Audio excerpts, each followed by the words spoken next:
या रसूलल्लाह तौबा किस तरह करें तो अल्लाह माफ़ करता है? तो फरमाया रब बड़ा मेहरबान है, बड़ा ही करीम है।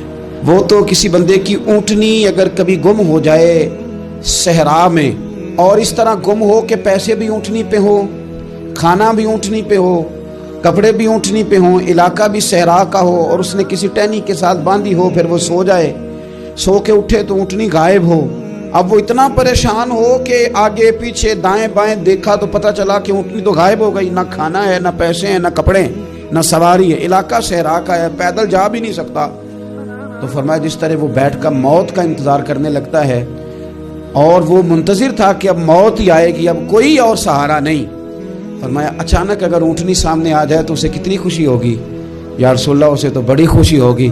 फरमाया जब रब का बंदा तौबा करता है तो अल्लाह को इससे भी बढ़कर खुशी होती है कि बंदा तौबा कर गया, अपने घर वापस आ गया है, इसने बात मान ली।